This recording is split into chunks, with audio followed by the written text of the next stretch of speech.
her grandma was on hospice at the time. So we were at the hospital and sitting in like a cafeteria where we had gotten pizza. We had a large family, all the cousins. And I see one of the nurses that was going in the room and leaving. And I knew the nurse because they had visited the office and we had gotten them some swag because they worked for us. And it just like hit me like a ton of bricks to like full circle moment to be like, man, at one of the most critical times for someone I love more than anything, to be able to see them take care of it. I mean, it drives me still to this day.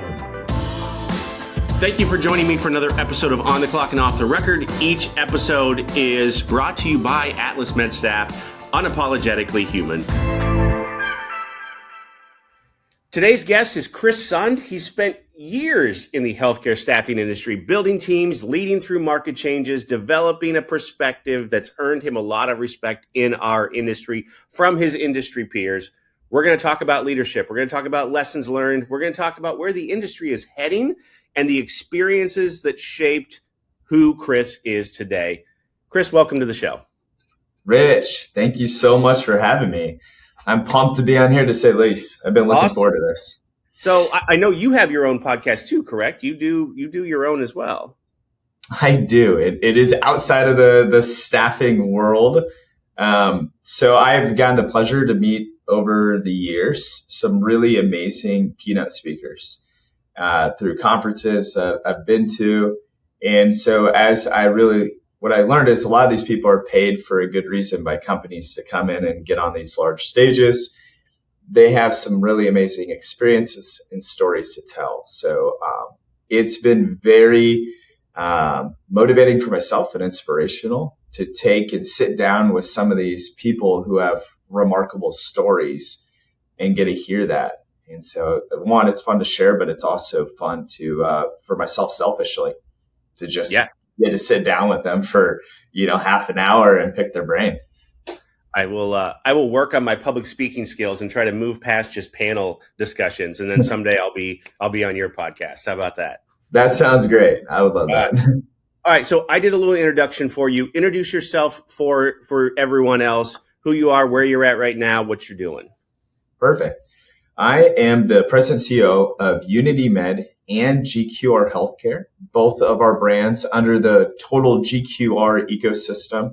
And so we do everything from permanent travel, locum tenens staffing, and we have a MSP software. And then we do workday staffing, life sciences, technology. And then the last part is we also have a sister company, Nebula, which is an AI talent platform that uses its own language learning model to identify some of the best candidates for openings. And then it uses AI to actually email and outreach for recruiters to those people to help headhunt. We will get into AI for sure, because that is a topic that, it comes up every single time, but it sounds like you've got a pretty decent handle on this early on. Yeah, thanks. I appreciate it. I think in maybe some aspects, but lots to learn over there. I'm probably the same way too. All right, let's go on the clock. Are you ready? Sounds good.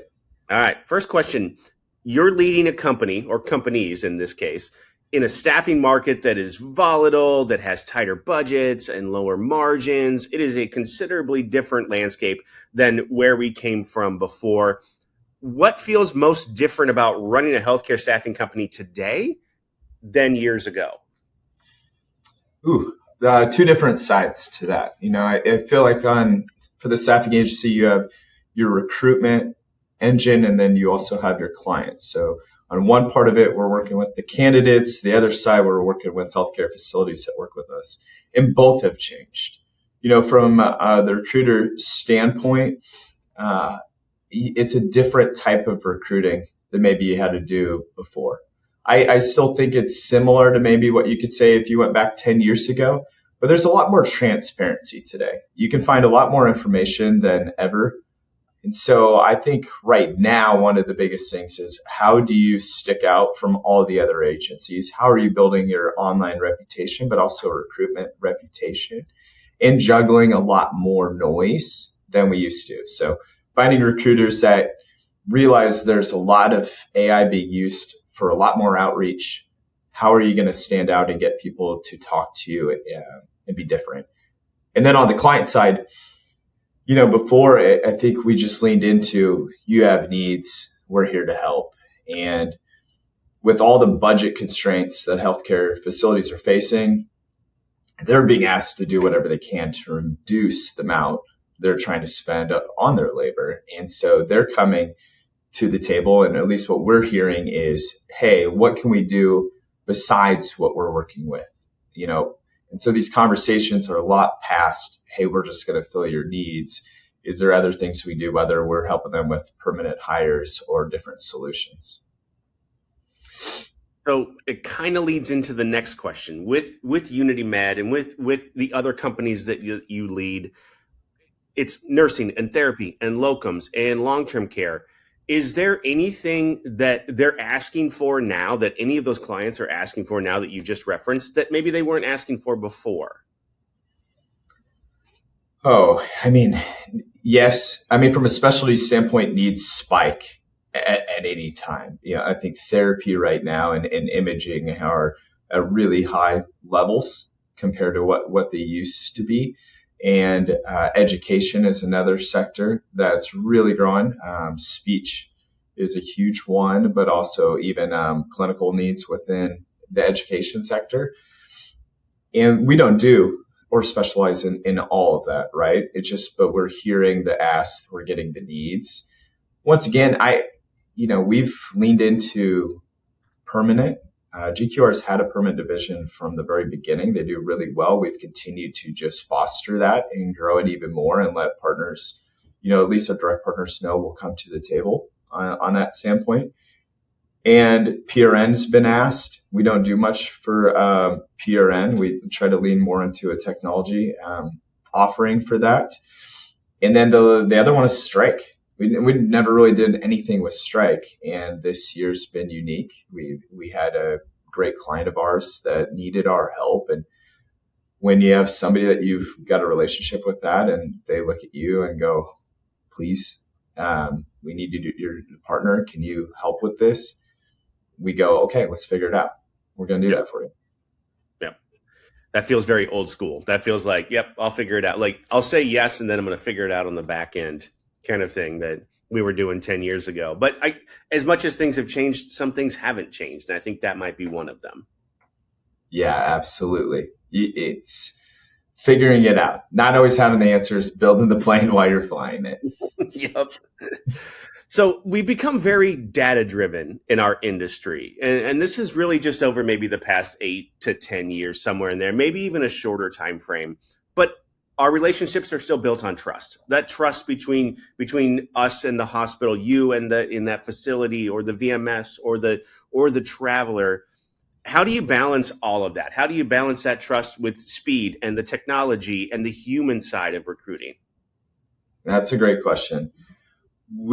I wouldn't give us a high grade on speed, and we tell a lot of our partners that we lean more on the quality side than the speed side. Now, we do everything we can. If a lead comes in, we're going to be really urgent. We're going to get to them right away. And we do pride ourselves on how quick we talk to that person. But once we talk to them, we don't send people to any jobs without fully talking to them about the job, making sure they understand it. And if we're going to take the time to put them in there and they would be offered or interviewed, we want them, unless something really crazy comes up, we want them taking that offer. Yep. So it's one of those, we do really well from our acceptance rates, our quality. But when it comes to speed, there's companies that just submit to submit. And if they get an offer like, "Hey, what do you think? You got an offer?" That's not who we are. And we don't want to be that. And we're fine being slower with better quality. Makes sense. So along with that, then, our industry talks about the candidate experience a lot, right? All of us talk about that. We want it to be a great candidate experience. In your view, what does that look like? Oh, I love that question. Um, I, the candidate experience to me, it's about removing any type of friction point. And there's so many that can happen. It's not just them working with the recruiter. It starts with how do they find us? Did they land on a job board or was it a website? If it's a website, what are we doing from that experience? Were they able to find as much information as possible? If they have to ask us a question after they're on their website, like, how do I get that license? Or do you know this? And that, in my opinion, that's a friction point. We need to go backwards and look at our design and go, how do we get that information easier to find and make it so they can have it at their fingertips? And then from there, it's going, if you call in, are you getting a great experience? If you send a message, how quick are you getting a response? Are we sending you all over the place? Are you getting put on hold and go, oh, let me get somebody to help you. Oh, you need to talk to this person.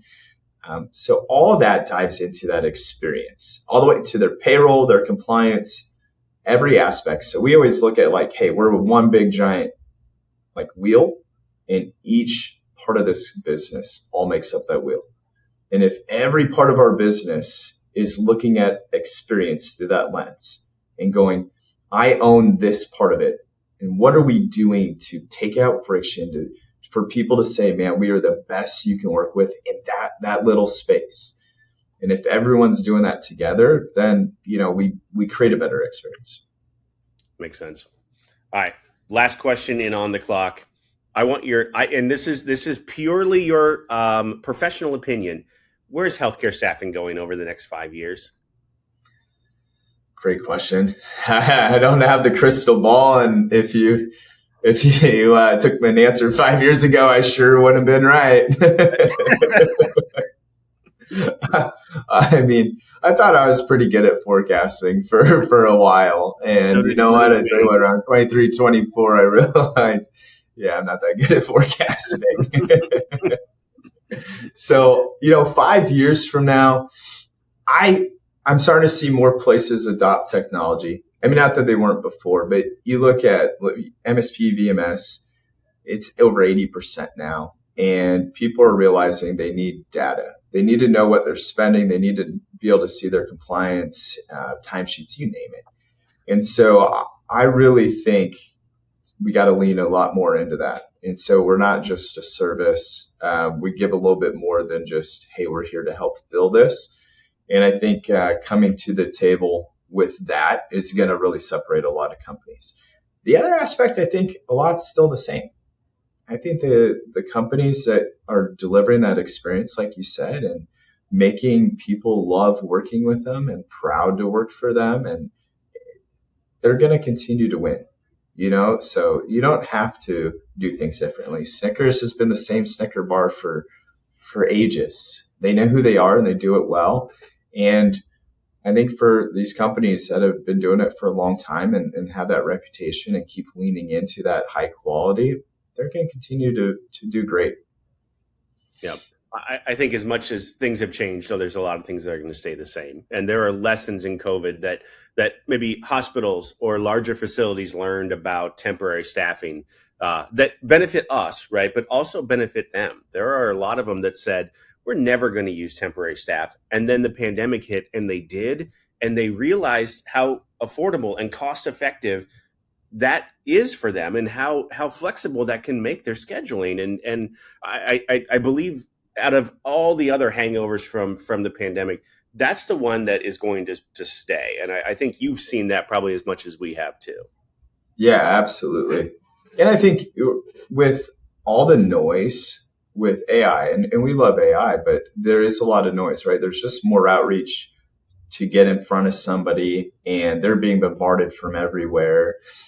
And so I feel like for companies, like use Atlas, you guys, have a great reputation for how you work with your clinicians. You lean in so hard into them. You build these really amazing relationships. And I think that human element, those relationships, that quality is going to shine more now than ever. Yeah. And so while I say technology is great from the data and giving access and making things easier, you got to be careful is I think the human side's really going to win. All right. Off the record, First question. Tell me who you were before healthcare staffing. What, not only what got you here, but then like, what developed through your professional career? How did you get to where you are right now? Man, my background is not even close to healthcare staffing. I At a really young age, I worked in restaurants. Tended to really like the beer side of things. So I worked at Old Chicago and managed Old Chicago's and later Laszlo's Brewery for quite a few years. And that was my first taste of kind of managing and leading. And then I went into, my kid was really young, and while those hours, people make those hours work, it didn't work so well as a young dad. And so once he got into school age, I was lucky to get him to the sales side. And so I was in beverage sales for a long time. I was a director of sales and marketing for a brewery. I actually helped create Omaha Beer Week many years ago, and even served as president of the board at one time. And so I really leaned hard into that world. I love that world, and it taught me a lot about working with people in sales. And I wasn't really looking for a job. There was a guy I knew from my past, that we grew up together and worked together in high school. And he was working at a healthcare staffing company, and he just kept telling me I need to apply. And I was like, you're drinking the Kool-Aid. You haven't even been there that long. Like, are you sure? Like I'm really good with what I'm doing, and the people I work for. He just kept bugging me enough. And I went in for one interview, and with the intention of like, I asked this company, who's a really large company today, I asked them where they even thought they would be like in 5 years. And because I didn't know enough about the industry, and it like jokingly, like that's how I went into my interview. Right.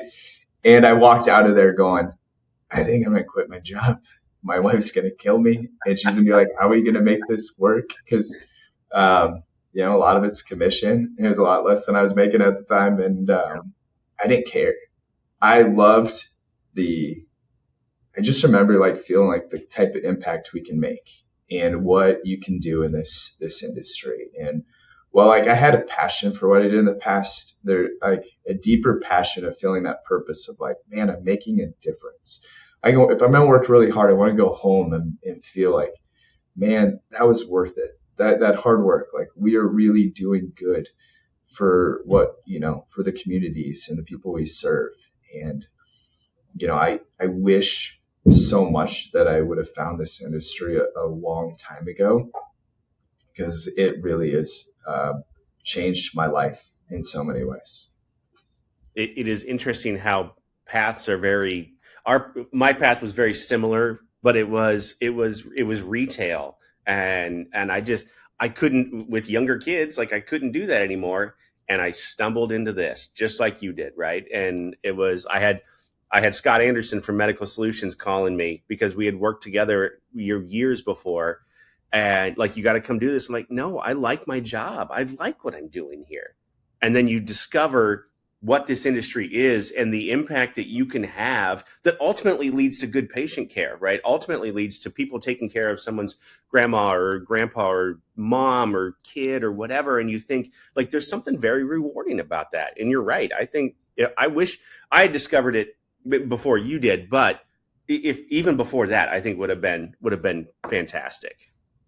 Yeah, I wish I would have. And I've seen firsthand the impact it makes. It's pretty rare. We send people all over the country, but if I go back about 5 years or so, we had people working in the hospital in the town I live in. I don't live here in Omaha. I live in a small town outside of here, and because my wife works at the hospital, and her grandma was on hospice at the time, so we were at the hospital and sitting in like a cafeteria where we had gotten pizza. We had a large family, all the cousins and kids were there, and everyone was kind of like taking their chance to go, say their words and spend some time knowing, we were getting kind of down to the end. And I'll never forget while I was just sitting there, because I married into this family, right? So it's a little bit different, but I'm sitting there just watching. And I see one of the nurses that was going in the room and leaving, and I knew the nurse because they had visited the office, and we had gotten them some swag because they worked for us. And it just like hit me like a ton of bricks to be like, wow, like the people caring for this, like, well, I know we put people in this hospital, but to like full circle moment to be like, man, at one of the most critical times for someone I love more than anything, to be able to see them take care of it. I mean, it drives me still to this day of why I love what I do. Yeah, absolutely. All right. I'm going to give you a compliment here. You look very polished, right? You come across very polished, but I know there's hard times. I know you've made some mistakes. Give me one of those mistakes and how it has shaped you to who you are today. Ooh, I'll give you a good mistake, but definitely not polished. I mean, the last few years have been so hard. You take, economic ability in areas where we would hire people that we would scale and you could really give this upwards growth. And I'm not saying that's not true now, but we went to a spot where just the needs were less and we had to make tough decisions. I mean, there's times I couldn't be sitting here right now. I had to go walk to the bathroom or a hallway and get away from people because I just lost it, broke down. And going like, man, I did this because I wanted to impact people's lives. I really wanted to show people like, man, if we're capable of a lot and let's push each other and let's show what we're capable, not just at work, but as people outside of work. And I just kept going back like, am I doing really what I said I was going to do? Is this like, doesn't feel like it. It feels like I'm ruining some people's lives right now and their families' lives. So that was hard. But I think if, one of the mistakes that I like to bring up and how important it is to surround yourself with people that tell you what you need to hear and what you don't instead of what you want to hear was there's a meeting we were in and it was a leadership meeting and we were going around and people were at the time were given some ideas they had. And so at this point, it was a sales leader and they had come up with a plan and of what they were going to do, kind of like an incentive. Like, here's the focus. This is what we're going to do. And this is what we're trying to work out of it. And from my past, I went, hey, I've been there, done that. I've actually done that. And I also tried some else and I found out some worked a little bit better. So I jump in and I share that like, hey, I've tried that. I also, did this and I found better results. And I felt pretty good, like, hey, just helped him out, left the meeting, get pulled aside by a totally different leader, someone I care deeply about, Chad Crawford, for those of you who know him. He pulls me aside and he goes, Chris, I got to tell you something. While your answer is probably the better answer, when you gave that, you stole the energy out of the room. That was their idea. And they were fully bought in that idea and wanted it. And what you did was you kind of diminished their idea in that whole plan.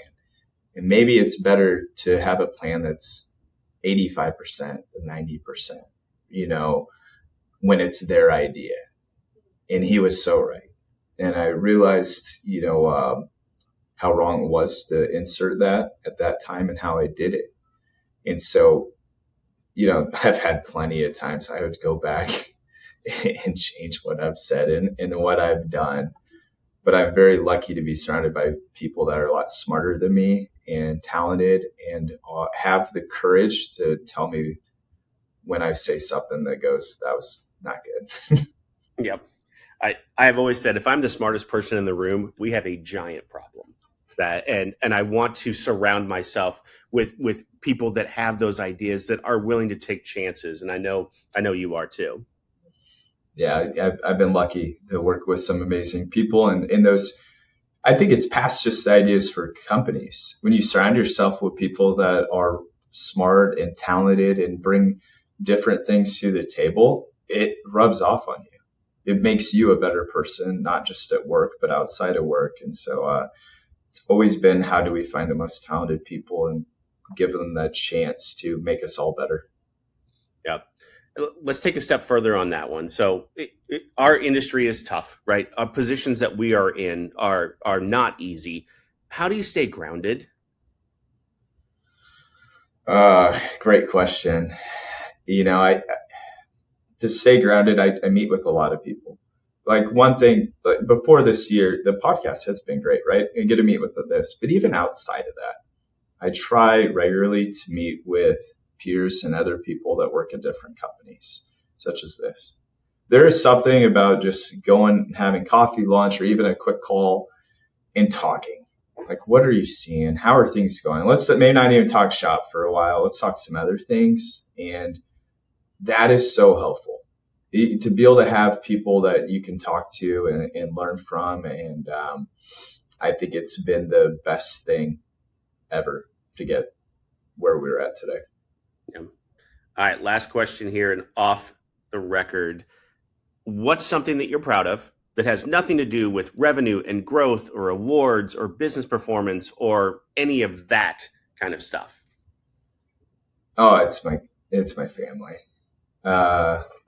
So proud, to say the least. I'm proud of my wife. It's just been really cool to see over the years. She's changed. She's been in healthcare forever. She's kind of changed her roles a little bit, but she's always going like, I want to learn how to do bronze, or they may do robotics, and I want to be involved if they bring that into the town. And it's been neat to watch her continue to find ways, but at the most important core, it's not her work. She shows up for our kids better than I ever have, and I know that our kids go like, man, she's always there for us. Oh, like you just count. Like it doesn't matter if we're 3 hours away and we're going to run for a couple minutes. Mom, if she can, she shows up, she's there. And then likewise, I'm just proud of my boys. And so I'm proud because they work hard and they do that. But I'm way more proud when people give me a call and they're like, hey, Noah's up in his game. He's so nice to the little kids, or like Ryan's the sweetest boy this, or man, Caleb, I love the way he talks to people. Like he's such good at holding conversations. I don't think they realize that if they're just good humans, like, when I hear those things, nothing better. Yeah, I agree. Nothing better than that. I agree. How about yourself? Flip the table. Ooh. I want to hear from you. It's the same answer. It's totally the same answer. And you're right. It's the little moments where my son is super polite to anyone, right? To a server at a restaurant, holds the door open, like those little things along the way that I know that I've always done that he has just picked up on. And now he's doing those little things. And, please and thank you and yes, sir. And like those, it seems so minor, but then at the same time, it makes me feel proud that he has that respect for someone that he's never met in his entire life, but understands that, what that person is doing right there. And he's honoring what they're doing by being that polite. That's huge for me. And you're right. My wife is a huge supporter of mine. So, and she keeps me grounded in a lot of ways too. She's not afraid to tell me like, no, you're drinking too much of your own Kool-Aid right now. You got to come back to earth a little bit. And cause I've been guilty of that from time to time. So. Anyone that's met my wife knows she's good at telling people what she thinks. And it's the best trait ever, because I tell you what, I don't know how many times I've been kicked under the table to shut up or nudge or you name it. She definitely keeps me grounded. and I love it. You got to have somebody that's honest with you and tells you once again what you need to hear. And for sure, I can count on my wife for that. All right. 5 more questions, rapid fire. All right. Are you ready? Yes. All right. In honor of Stephen Colbert, what sandwich is best? Oh, man. I think if I'm just traveling anywhere, they may not always have this, but I'm going Reuben. Love a good Reuben. For sure. The worst advice you've ever received is? The worst advice? Oh, that's a tough one. I should have thought about that ahead of time, but I didn't. So worst advice? I don't know, man. I think maybe it's the worst advice is to always like be the person answering and be like, make sure you're talking and bringing things up. And the more I've learned, the better listener you are and the better at asking questions than talking. For sure. That's really the skill that people should lean into. There was a point in time where, especially in my career, where I had influences like that. Like, no, you have to be the one talking. You have to be the one running those conversations. And that's simply not the case. You learn way more if you just shut up and listen. Yes, absolutely. If you're going to talk, ask great questions and let them talk. For sure. Your guilty pleasure right now is? Claude. It really is. I am playing with it to build things and learn things, and my wife's gonna kick me for saying that, because she just hates even listening to me if I even bring it up. But yeah. I tell you what, it's been fun to see different things that you can build and create with it, and I'm having a lot of fun learning that. For sure. What's the most used app on your phone right now? Yeah, it's probably the same one. I mean, I bounced between that and ChatGPT, and then someone was telling me why I need Gemini for certain things in my life. So I was like, great, let's just add more. Why not? Right. But I looked at my screen time between those two, yikes. It's probably quite a bit that I'm in there. It's far too much for me as well. That you're 100% right. All right, last question. Healthcare staffing would be better if? Healthcare staffing would be better if, I think I'm going to go back to what we were talking about earlier, just more people leaning into the experience side. I've seen it, let's just say locally. Let's say the employee experience. I think some of the healthcare staffing companies are some of the best places you can work. And regardless of the industry, I think the competitive nature of each, it was like, we're going to do this for our people. We're going to do this. And finding ways to really treat employees at the highest level. And then you take that same competition to clients and candidates. And so I love competition because iron sharpens iron. And I think as we keep working to make that experience better, it makes the whole industry stronger. I agree. Yep. I think what's fun and what a lot of people don't realize, locally or otherwise, is that like you and I we can have these conversations, we can be friends, we can, or whatever. But then as soon as this is done, I'm going to go out there and I'm going to bleed to beat you. Like I'm going to, and I know you're going to do the exact same thing. Like, and your iron sharpens iron. You're absolutely right. Like we are going to do everything we can to beat each other, but then we're still friends and we still have these great conversations. It's nothing like I've ever experienced before in any other industry. Yeah, I absolutely love it. And I feel like the majority of companies are that way. I can't speak for everybody, but it's like, hey, we're wearing a jersey, and when we're playing the game, we want to win. We're going to do everything we can win, outside of cheating, right? But it's a game. And what matters more outside of the game is how we treat people, the relationships you have. Like, there's a lot more to it than the game itself and what we're doing. And realizing that I'd rather be friends with the people I'm playing against. Yep, absolutely. With that, Chris, thank you so much. I appreciate you being on with me today. I'm going to give you one last second here. Where can we find your podcast? Where can we find you? And where can we find your companies? Great question. So you can find Uniti Med and GQR.com. Nebula is nebula.io. For our talent platform. I definitely recommend you checking out. And if anyone ever wants a demo, it doesn't take very long to show you what it's capable. I love showing it. So just hit me up. LinkedIn's a great way. You can get on LinkedIn. If you have it, find me, message me. If you go on our Uniti website and click my phone number and email is on there. I want people to reach out. I hand it out for that reason so people can. And yeah, if you just want to go down a rabbit hole of my side podcast over there, it is on my personal website, chrissun.com, but it's also on amplifyspeakers.com as well. You can find information and find episodes on it. Perfect. Chris, again, thank you so much. Rich, always a pleasure. I love anytime I get a chance to talk to you. So thanks for having me. Join us for our next episode where we talk to another industry insider about the staffing world.